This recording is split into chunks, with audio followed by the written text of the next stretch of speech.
Olá!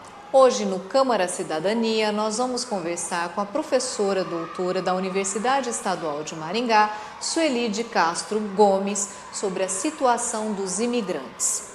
Sueli, obrigada pela sua participação no nosso programa. Hoje em Maringá, qual é a situação dos imigrantes? Bom, gostaria de agradecer a oportunidade de estar discutindo o tema com vocês aqui. Bom, os imigrantes eles vão chegar aqui por volta de 2012, mais ou menos, para trabalhar nos frigoríficos. Era um momento que o Brasil estava em uma ascensão econômica muito grande e a gente precisava dessa mão de obra, né? Não havia mão de obra dos nacionais para acompanhar o crescimento econômico do país. E aqui, em especial, na região de Maringá. Hoje, nós temos um outro quadro. Nós temos a recessão econômica, muitos deles foram mandados embora, houve cortes, né, de produção, e uma parte deles realmente encontra-se desempregado, né, nessa situação. A outra parte, ele vai se inserir, mas geralmente em trabalhos assim, muito difíceis, né, insalubres, né, ou trabalhos assim semi-qualificados. Eles têm qualificação, muitos têm ensino superior, ensino médio completo, então abaixo da sua qualificação.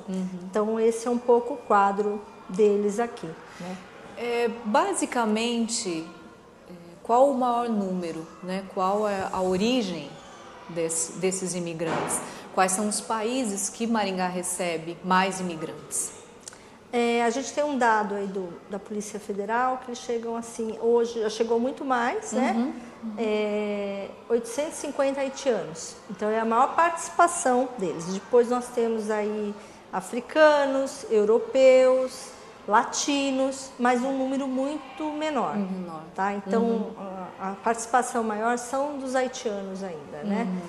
Já tivemos um número maior, para mais de 1.000 aqui no município. Na região metropolitana, assim, que a Polícia Federal identificou quase 4.000, né? Alguns estão em Marialva, Sarandi, Paissandu, trabalham aqui, tá? Então tem essa ideia de polo ainda, no município de Maringá, né?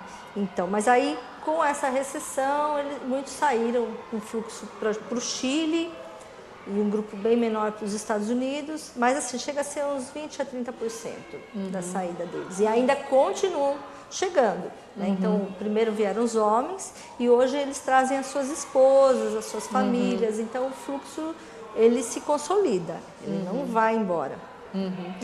Quais são as principais dificuldades que esses imigrantes encontram para se adaptar à nossa região? Nós temos uma pesquisa da minha orientanda, Camila Cotsifas, que identificou a primeira dificuldade a língua portuguesa, né? Então, é uma barreira para eles se inserem no mercado de trabalho, estudar, é uma barreira. A segunda é a educação, né? Ele tem dificuldade, as jornadas de trabalho são extensivas, ele acompanhar um curso, né? A gente está tentando fazer alguma política de inclusão deles. A moradia foi uma barreira também, por conta que ele tinha que ter uma pessoa que respondesse por ele não conhecia ninguém, então para alugar uma casa tinha... E aí vai o percurso, né? Sim. Muitas dificuldades de adaptação. Dentro das pesquisas que vocês realizam, quais são os objetivos? Claro, ter o conhecimento disso, mas é a partir desse conhecimento, Sueli, o que fazer com essas informações todas que vocês coletam? Para onde elas vão? O que elas vão resultar? Então, nós tivemos um trabalho de identificar a qualidade de vida da população haitiana aqui em Maringá. Mapeamos, né, a gente conseguiu identificar 2 bairros de concentração, a Vila Esperança e o Jardim Itaipu, né? A gente cartografou, identificou os problemas e a ideia mesmo é contribuir com as políticas públicas, né? Para a gente estar vendo por onde a gente pode fazer a inserção dele da melhor forma possível, né? Então, a partir daí a gente começou a procurar os órgãos competentes e divulgar, né, essa pesquisa. Isso é uma das formas da gente conseguir contribuir. Nessa pesquisa, o que vocês observaram? Quais foram os dados que vocês obtiveram? A renda deles é muito baixa. E aí, assim, a diferença de um migrante haitiano, de um trabalhador nacional, é que ele mantém 2 casas. A quantidade de dependentes que ele tem é muito maior. Então ele tem que sustentar a casa dele aqui no Brasil e ele tem uma remessa, parte do salário, chega até 60% dessa renda, que é um salário mínimo, vai para o Haiti. Então, nessa política humanitária que se fez em 2010, era a ideia, porque o país tinha passado por um terremoto, né? É um país que, historicamente, muito pobre, então dá essa possibilidade dele se manter. Né? Então, essa é a diferença, quer dizer, então, aí, a partir daí você tem um problema de pessoas que têm fome, e eles fazem estratégias para isso. Então, a gente foi de casa em casa, ali na Fila Esperança, tem um outro grupo que fez um censo, uma amostragem, né, de alunos. E a gente foi de casa em casa, e as casas assim, 10, 8 pessoas morando, então aí a gente vai ter um problema de moradia grande, um banheiro para 8 pessoas, né? Então, para poder fazer toda essa estratégia de mandar uma parte da sua renda para o Haiti. Sim. Depois desse trabalho, né, como desenvolver políticas públicas? Onde levar esses dados, claro, além da divulgação, através da imprensa, através de outros canais, mas como transformar isso em políticas públicas? Quais as discussões que vocês têm feito para que isso se torne uma política pública no município? Então, nós tivemos apoio também juntos, sempre trabalhamos com a Caritas, que é um organismo que cuida, né, internacionalmente, são 153 países responsáveis de receber. No começo eu fazia uma extensão, então a gente foi até a Embaixada do Haiti, trouxe os passaportes, começou a implementar um espaço para ele revalidar, né, os seus passaportes, os seus vistos, e esse acolhimento humanitário. Aí agora a gente está numa etapa, a Camila e a gente, que levou essas reivindicações ao prefeito. Então nós estamos construindo, tem um comitê, a prefeitura tem um comitê, né, de inclusão do migrante, foi chamado esse grupo, as várias grupos, né, o AB, as ONGs que tem aqui no município, né, da Igreja Presbiteriana, a Igreja Católica, todos aqueles segmentos que teriam uma representação, a universidade, para pensar essas políticas públicas para inserir na assistência social, na educação, na saúde, né, no lazeres, na integração, no combate à xenofobia, né, isso é um trabalho. Nas escolas a gente começou a desenvolver palestras também com a criançada, né, nessa coisa de identificar o estrangeiro, o reconhecimento, a convivência. Então a gente tem várias ações, isso aqui no município. Além de tudo, eu acabei sendo, o ano passado eu era conselheira estadual pelos direitos dos migrantes, refugiados e apátridas. Aqui no estado do Paraná nós temos o primeiro conselho no Brasil, que é o SERMA, e ele vai se reunir agora dia 18 de novembro aqui no município. Ele está rodando, ele vai para Foz do Iguaçu, depois ele vem para cá. Então a Caritas de Maringá conseguiu um assento como sociedade civil e veio o pessoal das secretarias, né, das secretarias que tem assento nesse conselho estadual. E aqui a gente também no município está fazendo esse comitê. Então são várias ações, né, reivindicando o direito dele, né, no plano que a gente está lançando aí, enfim. E parcerias. Na universidade nós temos algumas ações também. Nós estamos construindo um plano de inclusão dos migrantes. Então, se tudo der certo, né, a gente vai passar pelo conselho universitário, vai ter então um trâmite, tem que conversar com a academia. A gente vai conseguir aproveitar as vagas remanescentes, né, que estão aí, né, ninguém usa, não vai disputar com o brasileiro, para aproveitá-las e incluir esses migrantes que têm ensino médio, que aproveitam o ensino superior, para que eles possam estudar. Não virem só para o Brasil para trabalhar, mas também para estudar. Certo? Certo. Como é na sociedade, né, o que vocês observam na sociedade em geral, o recebimento dessas pessoas? Nós ainda temos, né, alguns problemas dentro do nosso próprio país com pessoas nascidas aqui. Como é que a sociedade recepciona essas pessoas, tanto socialmente quanto no mercado de trabalho? Olha, nós temos 2 tipos de experiência. Nós temos, assim, a maior parte recebe muito bem, né? Então tem ações solidárias que estão despertando, todo mundo querendo ajudar, né, em ONGs ou não, individualmente, né, quando percebe que o outro está assim, acho que ações... Agora, existiu já episódios muito discriminatórios, um problema de uma haitiana que foi agredida num ônibus aqui pedindo para que ela vá embora. O imigrante, quando vem num momento de crescimento econômico, ele é uma solução, né, para o país. Sim. Quando há uma recessão, ele é visto como um transtorno, entendeu? Então, é nessa medida que a gente tem que dialogar bastante com a sociedade, né, nesse momento, entender o que está acontecendo, para que a gente consiga acolher da melhor forma possível. Então, essa questão, por exemplo, na universidade, a gente vê assim, nas cotas sociais, né? Às vezes fala, vai tirar a minha vaga. Eu falei, não, a gente vai aproveitar um equipamento público, existem vagas ociosas e a gente pode oferecer as vagas ociosas para eles, né? Não está tirando lugar de ninguém, porque é sempre essa disputa, né? Quando falta pão na casa, é uma briga, né? Sim. E a mesma coisa o brasileiro, quando ele migrou para fora, né? A gente tem um caso muito de CACEGs que saíram daqui nos anos 90, e às vezes jovens que vão sair agora também à busca. Sim. Assim como nós queremos ser bem recebidos lá fora, a gente procura reproduzir a mesma ação aqui, ok?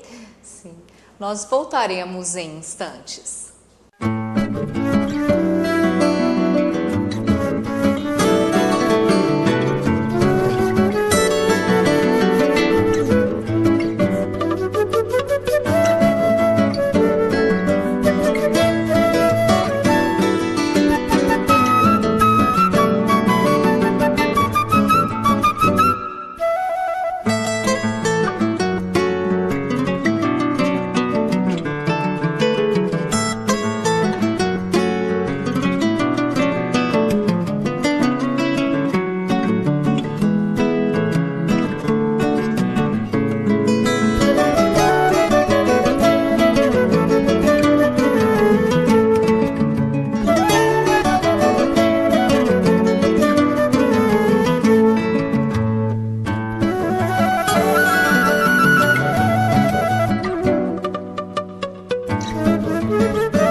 Estamos de volta com o Câmara Cidadania, hoje conversando com a professora Sueli de Castro Gomes sobre os imigrantes.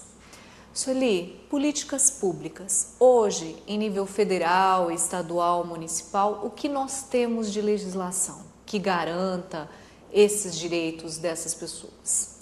Então, nós tínhamos uma lei do estrangeiro muito antiga, de 1979, da época do Figueiredo. E ela perdurou, foi assim, por muito tempo. E o ano passado foi um ano de avanços, né, que a gente teve. E esse ano, no meados de junho, acho que foi assinada a nova lei do imigrante. Então, esse imigrante no passado, ele não podia participar de greve, não podia participar de manifestações políticas, que ele era preso, ele era deportado, ele não podia ter a sua organização, a associação dos imigrantes.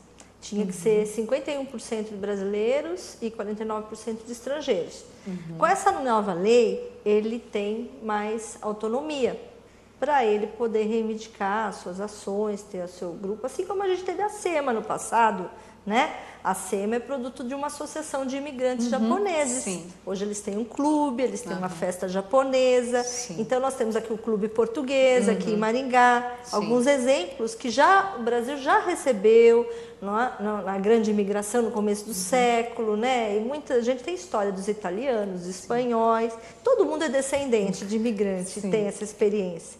Então é interessante a gente se identificar para poder, assim como os nossos avós receberam essa oportunidade, a gente também dá, porque o Brasil ele é muito grande e tem capacidade de poder receber, né? Enfim, aí eu só sei que isso foi bom em termos de legislação, tá? Essa nova lei que chega, federal. Nós tínhamos mais abertura, hoje nem tanto, hoje está um pouco mais difícil. Nós temos o Conselho Nacional de Refugiados, né? A gente tem a questão de sírios, alguns sírios aqui em Maringá também estão buscando oportunidades, né? Mas assim, federal, na questão federal houve algumas, digamos assim, estagnações em políticas sociais, públicas, né? Agora estadual, a gente tem novidade, é o Conselho Estadual pelos Direitos dos Migrantes, Refugiados, Apátridas. Então também eles estão caminhando, mas assim a gente não tem assim ainda grandes resultados concretos assim que cheguem aqui no município. A ideia é que venha. No município, nós temos esse comitê, que está começando a caminhar, costurando parcerias ali conosco, com a UEM, né, com as entidades. Então, a gente vê que o Brasil ainda está caminhando. O que nós temos interessante são as ONGs. As ONGs, elas são mais rápidas. Sim. Né? Então, a gente tem os vicentinos, que ajudam com cesta básica. Eles atingem aí, um aluno nosso estava dando assim, mais de 100 haitianos, porque assim, cada casa, 8, 9, esses desempregados. Então, a Igreja Católica tem uma sala. A Igreja Presbiteriana também está com 2 IPIs no MORE, que recebe também ajuda com cestas básicas, né? Que é a população mais vulnerável de Maringá, nessa situação que eu te contei. Que mais? Então, além de tudo o que eu falei, a língua portuguesa. Sim. Então, nós temos um curso na Caritas aos domingos, que eles podem estar procurando. Né? O curso, hoje tem 60 alunos matriculados, com 2 níveis, 3. E aí nós fizemos a parceria na UEM, o professor Wesley da UEM montou também um curso de português, já estão lá indo para a 2ª aula nesse domingo, também domingo os alunos estão ofertando. São 2 turmas, tem bastante espaço para aquele haitiano ou africano, é para todo mundo, né? Não tem nacionalidade. Que queira fazer o curso de português, nós estamos recebendo também, isso é um programa. E a UEM também está construindo que a gente consiga receber esses haitianos. Há projetos aí que estão por vir, né? A gente pretende, na área da saúde também, fazendo uma discussão sobre planejamento familiar, tem professores interessados em contribuir dentro da sua área essa atividade. Nós estamos agora, eu estou com um projeto de extensão com os meus alunos da geografia, a gente vai fazer uma cartilha, tá? 90% pronto, estamos sentando lá, fazer uma parceria brevemente e reivindicando um centro de referências aqui no município, pode ser na rodoviária, uma área central, para atender. A UAB também tem uma ação importante, né, no campo jurídico, eles têm uma comissão aqui em Maringá para receber questões jurídicas também. Tem o Ronelson, que é o representante da UAB nessa área, e eles têm uma participação muito grande em todas as esferas, né, de luta, né, no setor jurídico, pelos direitos dos migrantes. Enfim, são iniciativas que estão vindo e estão conduzindo em termos de direitos dessa população. E quando eles chegam, né, ao Brasil, principalmente, como você disse, o maior fluxo são os haitianos que vêm para cá, eles têm legalmente, entrado legalmente no Brasil ou ainda tem muita gente na ilegalidade? Porque daí isso tudo dificulta mais ainda a obtenção desses direitos. Quando foi em 2010, eles tiveram um acordo Brasil e Haiti e receberam vistos humanitários. Né? O visto humanitário, ele é um visto especial, ele tem todos os direitos que o brasileiro, ele pode usar o sistema de saúde, educação, ele tem que fazer o RNE, que corresponde ao RG nosso, carteira de trabalho, ele já chega nos primeiros dias, já tem que sair com essa documentação. Né? Ele tem só que renovar o visto, mas é um visto praticamente permanente, tá? Nesse sentido, e os filhos são matriculados nas escolas, né? Ele usa creches, né? Sim. Então tem esse sentido. Aí você tem outros grupos, o refugiado, é uma outra legislação que você tem. Né? Entendi. É um grupo especial, por exemplo, no caso da Síria é notório que tem guerra, Sim. Então ele também tem uma condição especial. Né? Essa lista pode mudar. Quando a gente tem um imigrante que não está documentado, a gente chama de indocumentado, para não criar essa ideia de criminoso. Entendo. Entendeu? Imigrante legal, como se fosse um traficante, né? A Interpol está procurando, né? Alguma coisa assim. Então a gente chama de imigrante indocumentado. Aí ele recebe também o CONARE, que é um órgão nacional, ele vai verificar se essa pessoa não tem algum problema, né? Internacional. Um conselho vai para esse conselho, ele tem que estar com alguma documentação, um protocolo. E se de repente ele não for aceito, aí ele é extraditado. Né? Mas a maior parte a gente tem é muito difícil. Hoje você tem esse imigrante legal, né, indocumentado. A maior parte a gente está, né, eles já estão com algum tipo de documento, ou de refugiado. Senão ele não consegue se inserir em trabalho e outros equipamentos que a gente tem públicos, né? Sim. Você estava colocando também essa questão de hoje, um grande número de desempregados em função do momento econômico que o país vive. Como reinserir essas pessoas? Né? Porque houve um momento em que elas estavam empregadas, mas aí você tem esse momento diferente na economia. Como trabalhar pela reinserção dessas pessoas, já que mesmo os brasileiros estão nesse momento difícil de reinserção no mercado? O que a gente busca é a qualificação deles, né? Então tem alguns deles que buscam alguns cursos, o Senac chegou a oferecer, né? Eletricista, construção civil. A prefeitura também está trabalhando, principalmente com as mulheres que ficam mais desempregadas. Então trabalhar assim, com unha, cabelo, né? Cabeleireira, né? Alguma coisa que possa. E tem ali no plano assim a possibilidade de tentar construir alguma coisa na economia solidária. Alguma cooperativa, aparecer algumas ideias de horta urbana, né? Já tem essa possibilidade de fazer alguma horta urbana com uma complementação de renda, cooperativa de coleta de tecidos e reaproveitamento. Então tem ali, mas ainda é algo novo, eles mesmos não conhecem no seu próprio país, a ideia de cooperativa e de economia solidária. Então é outro trabalho de diálogo com eles, né? De poder agregar em alguns espaços, né? Nesse sentido, para tentar um contraponto ao desemprego, né? Porque eles acabam ficando excluídos mesmo, né? Então é um trabalho lento, não é algo a curto prazo. Sim.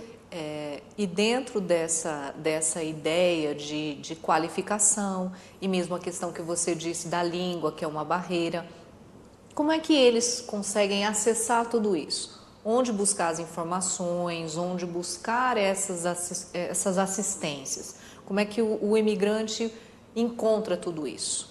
Então, um apoio é a Caritas, que é um espaço de referência. Lá, curso de português, ele pode estar se inscrevendo, né? E aí a pessoa que atende lá vai estar encaminhando nos lugares que tem vaga. Né?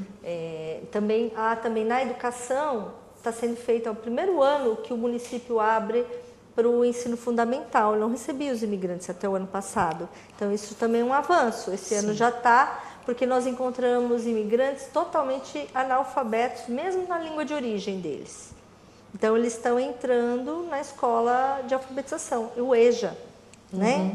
Então, você tem alguns EJAs que eles estão sendo matriculados, né, estão cursando, mas assim, a ideia é tentar ver se eles permanecem, porque a desistência foi grande, mas eles estão lá buscando e eles podem se matricular sim nessa ideia da qualificação.